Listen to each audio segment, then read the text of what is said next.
What's up, Parkour business owners, Parkour gym owners? It's me, Jimmy Davidson, and today in the new year, I want to talk about planning.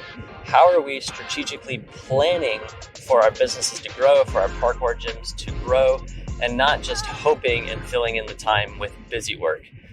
Every single quarter, we, with our gyms and our businesses enrolled in our mentoring program here at Motion Mentors, we help them set one of two different types of planning tools for their business. One is called Objectives and Key Results, OKRs, and the other type is the 90-day sprint. Whichever one we have a business owner on depends on the type of their goals and the personality type of the gym owner. We try to find what fits best for them so that they actually see improvements. Today I'm going to talk about our OKR planning method. That's the one that more of the gyms are using. That's the one that my own Parkour gyms, Freedom in Motion, the one that we use. And this was one of the key tools that helped me get out of just being busy every day and then getting to the end of my day and kind of feeling bad about it. Being like, what did I do today? I hate that feeling when I know I was busy all day, but at the end of the day, I forgot what I even did. And I'm not sure if anything I did actually mattered. I used to experience that a lot. And that's when I would just sort of have the same year of business over and over. And it wasn't until strategically planning for growth and having some foresight and vision and specific objectives, it wasn't until adding that I started to see year over year growth. And it wasn't me just living the same year over and over. I was finally gaining experience. I had 1 year's experience, then 2 years, then 3 years, then 4 years experience, and not just 5 years of the same single year over and over. Okay, so let's jump into it. Objectives and key results. This is from a book called Measure What Matters. So if you want to get really into it, check out that book. It dives into, how this strategic planning method was created. It originally was used in giant companies like Google and Intel. It gets super into the weeds. So if you want to learn even more than what I'm about to talk about, Measure What Matters, cool book. Okay, so objectives. We set SMART objectives, smart, measurable, relevant, time-bound goals for you to hit for your business. But before we can set those, we actually need to zoom back and we need to look at the entire year, 2026 or whatever year we have ahead of us. Think about by the end of the year, what do we want to achieve within our business? So if I'm talking about a Parkour gym, you might say, I want to add 100 new members and I want each new member's average revenue to be at least $200, right? So with that, you have that goal and whatever other goals you have. Maybe you have team goals. Maybe you have goals about you as the owner actually making some money. Maybe it's a lifestyle goal. You as the owner, you have time that you're not working on the business. You are able to focus on whatever else. Whatever those goals are. And that's something that we help our team, our business owners in our mentorship practice set. Once you have those goals, then when you look at your work to be done this month, the next thing you need to know is your current business performance, your metrics. So if I have a goal of adding new members, let's say I want to add 100 new members. Well, to do that, I need to know how many members am I adding right now? Maybe I'm adding just a handful of members every month. That's not enough to hit my goal. So I know I need to plan for more. And if you have your metrics, you can actually walk backwards and reverse engineer what you need to do. So if I know that last month, if I got 5 new members and it took me 20 leads to get those 5 new members, well, then I know I need, for every 20 leads, that gives me 5 members. I need, 4 leads for every member I'm getting. So I have a ratio. It's a 4-to-1 ratio. Well, if I want to get 100 new members in this whole year, I need to know right there. I know I need 400 leads that convert. Okay, so I'm going to be keeping my eye on that ratio, that relationship between how many leads we're getting to how many people are actually signing up from that. That's one piece of data. The next piece of data I would need is our churn rate. If I'm going to grow my gym, I need to know how many people are exiting the program because that is going to offset some of the progress I make. And I need to account for that. And I actually need more members than my goal because I know that I'm losing some small amount of members every month. So your churn rate, let's say you have 100 members and 5 of them in a month leave. Well, that means last month you had a 5% churn rate. So we're going to add that churn rate to our goal of new member acquisition. So even though we need 100 members over the course of the year, if 5 members are leaving every month, then I know I need an additional 60 members, 5 times 12 months, an additional 60 members so that I can get my net $100 or 100 member improvement. So I need 160 new members this year. And if I reverse engineer that, I know how many leads I need to hit that membership goal. Okay. And then if we look at the seasonality of the year, I know that we get most of our new members in the first 2 quarters of the year. And then once summer starts, that slows down a lot. It's harder to get new members, especially into the holiday season every year. So I'm actually going to further weight. I'm going to over-index on these first 2 quarters. I'm going to try to get as many members as possible, especially now that it's January right now. Okay, so I would think about that as I'm setting up my objectives. All right, so I have my goals for the year. I have my business data that I'm going to need to review. That's my marketing data, my sales data, my client acquisition data, my retention data, my financial data. I know the morale and the capabilities of my team. I know how much I, as the owner, am getting paid, how much I need, how much I want. I have all that data in front of me. The last thing I need to know is what are the constraints of my business. If I have a goal to grow, let's just stick with this, grow our member account example. I know I need 160 members if my churn stays the same at that 5%. Well, what is stopping me from doing that already? And I would look at my whole pipeline and I would see what my constraint is. Maybe I'm just not getting enough leads. Maybe I don't know how to get enough leads. Maybe that's a constraint. Or maybe, what if your churn was actually like 20% month over month? Well, that would show me that my thing I need to focus on is actually my team or my retention or my customer service policies or my follow through. So if I know where my constraint is and I know what my goal is, then I can get very specific with what the work is to be done this quarter. And then we come all the way back to our objectives and our key results. So what we do with our businesses in our program, once we're looking at that data, we know what our goals are, we break it down. What are the fundamental actions that need to happen to actually hit our goal? What must be true? What must be happening? What are the leading indicators? What are the inputs that need to happen to hit my goal? So if we're sticking with this, get 160 new members, a huge part of that would need to be in the first quarter, especially since we have the New Year's rush going on. I want to look at how many leads are we getting? How much money are we spending on ads? How much is my cost per lead? How much has that been? So I'm referring to my metrics and my data, and I can reverse engineer that. I can say, okay, according to what we have been doing, if I spend this much more, I should predictably be able to get these many more leads. Okay, well, what if something breaks? To ensure that that works well, I'm going to create 1, 2, 3, maybe 4 new video ads. I'm going to make sure that we have a social media post at least once or twice a week, if not every day. So even though maybe it's like get 70 new members this quarter, so we're zooming in this quarter, that's my objective on my goal to get new members. I want 70 this quarter. I know I'm going to need, 280-ish leads to hit that. I know I'm going to need to spend, I'm just going to make up a number, $2,000 or whatever on paid ads to make sure I hit that. Okay, cool. So now we're going to get into our key results. It's called objectives and key results. Our objective is get that amount of members. The key results are the literal actions and results that you take and accomplish throughout the course of the quarter.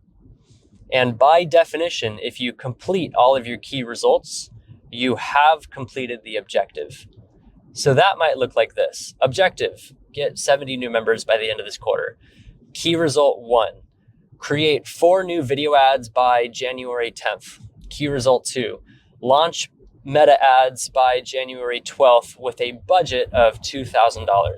Key result 3, use Motion Mentor CRM or a social media scheduling platform like buffer.com or something to schedule 1 or 2 social media posts or every day throughout this month. Have those scheduled by January 5th or something. Okay, so those are the inputs. We're getting the leads. We're taking the actions to have our pipeline, our opportunity pipeline be filled up with leads. Now we need key results that actually mean that we got these members. So one key result might be in January, book 40 new appointments, trial class appointments. In February, book 40 trial class appointments. In March, book 40 trial class appointments. Okay. And I would know what number to hit, what number of trial class appointments I need, because I've reversed engineered that number. If I know I need, and my example is 70 members this quarter, if I split that up across, the 3 months, well, you can look at your booking rate. How many leads do you need to have booked into a trial class? And then how many of them actually show up? And then how many of those, what's your sales team's closing percentage? Is it 50%? That would be bad. Is it 80% or more? That would be awesome. But you can look at the math and reverse engineer how many leads do I need? And then how many people actually have to show up to their trial class according to my current sales conversion percentage. And then I'll have that many leads. And that's why that's a KR, a key result. So get this many bookings this month. Great. And then another KR below that would be sales team closes, whatever it is, 70 divided by 3. Someone do that math. Sales team closes 23 new members this month in January. And then that would repeat again in February. And then that would repeat again in March. And you can see right there, if you complete all of those KRs, especially the last handful, you have by definition hit your goal of growing your gym by that many members this month. And that's just one objective. So if you're in our program, we usually see gyms fall around 3 to 4 major objectives per quarter. We recommend having no more than 7. 7 itself is a lot, and that can be hard for a gym owner to manage. And each of those objectives, every single one of them has to be pointing to a specific year-end goal for this current year. And you can see that when you have that work quarter over quarter, every single time you, the entrepreneur, are sitting down for your hour of deep focused work, hopefully more than an hour if you can, and you open up your document that has your objectives and your key results, your specific plan, and it has exactly what actions to take, by when you're going to take them, and what results you're looking for. And then you also have a mentor that helps you plan, helps check in on those throughout the quarter, and then asks you about how everything went at the end. Someone that you can share your metrics with, share the problems that came up along the way, because there's always a problem that comes up along the way. Maybe someone quit, maybe your account got blocked, your ads account on Facebook got blocked. There's always something that comes up. But having a mentor means that you have someone who can jump in there with you, talk you through it, show you what to do next. So you can imagine that if you, think into the future, if you did this planning quarter after quarter after quarter, this is how you hit your goals.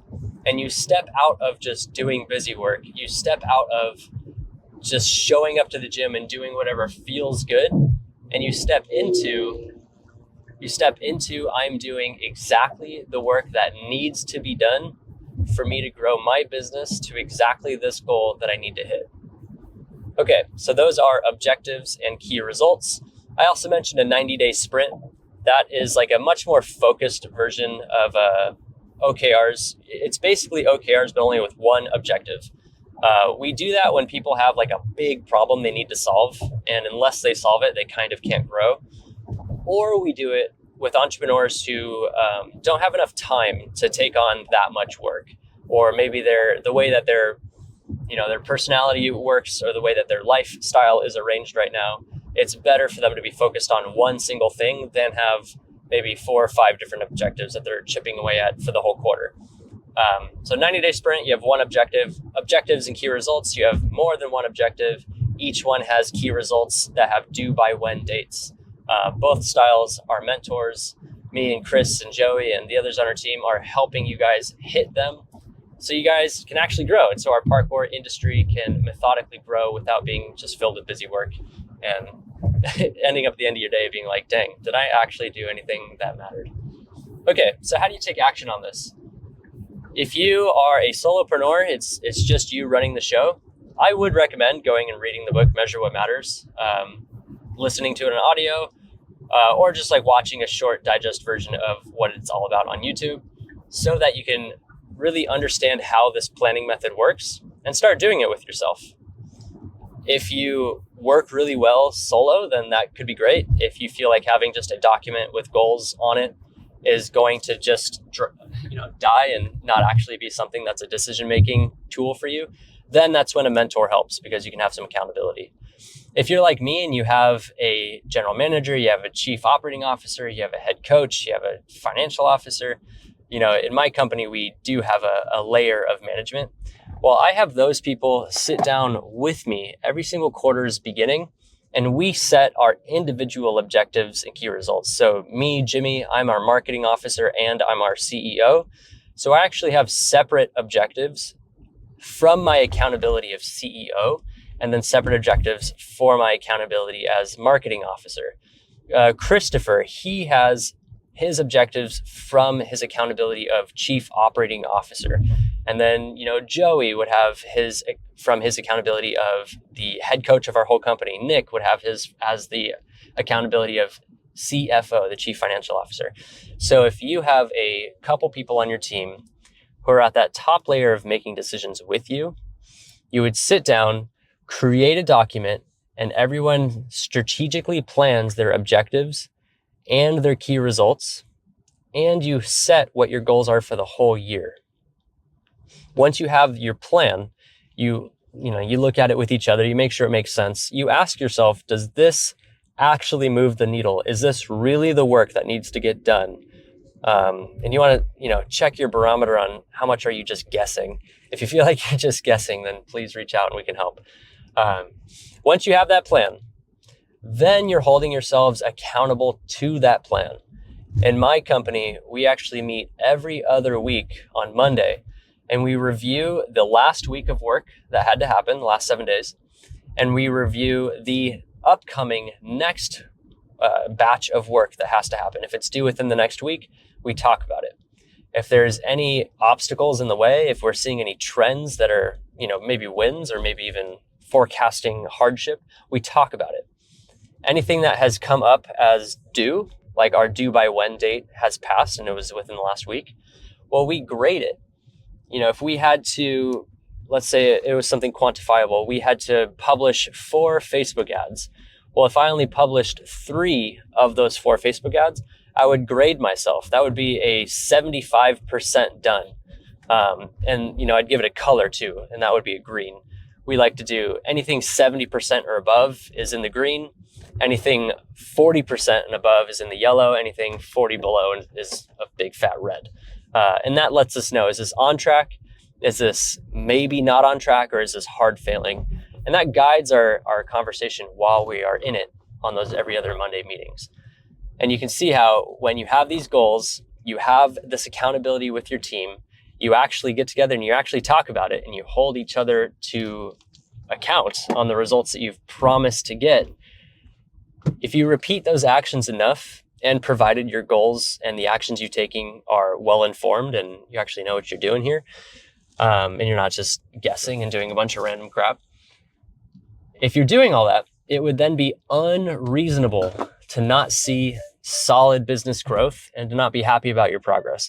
And then if you don't see that progress, then that's a whole other conversation. You could say, where are we failing? Where do we not know actually what to do? Where do we need help? Where do we not have the data to be making proper decisions? Where do we lack the team? Maybe our team's not good enough. Whatever it is, your failures will actually in themselves teach you on how to find success better the next time, but only if you actually review it and talk about it and hold each other accountable. Okay, those are objectives and key results. That's a quarterly planning method that we use at my parkour gyms, that we have other gyms in our program, other parkour businesses in our program, even the non-parkour gyms on. We've seen it make a huge impact, and it sort of forms the fabric of how we can provide mentoring, because we need to know where you're going, how fast you're willing to go, and your results and your metrics. That helps us help you as well. All right. Measure What Matters, great book. Get with your team, start planning, set your goals, set your objectives. They should be SMART, smart style goals, specific, measurable, relevant, time bound, all that stuff. And if you guys need help, head to motionmentors.org and you can book a call with us. Feel free to even show us your plan. And I'll give you my general hot take and general advice right there. I'll let you know if it's realistic, if it's not, if it's a lot of times people plan like not enough. Like the thing that they have planned really could be accomplished in like a few days. That's always kind of fun when I point that out. And sometimes it's way too much. The gym owner will take on actually like a whole year's worth of work and they'll think that they can do it in 2 weeks. And that's also a good conversation to have spark. Okay. That's it for me, guys. Thanks for taking the time to listen. Good luck in planning for your business growth this year and the new year. Happy New Year to you all. That was it. See you guys on the next one. Thanks.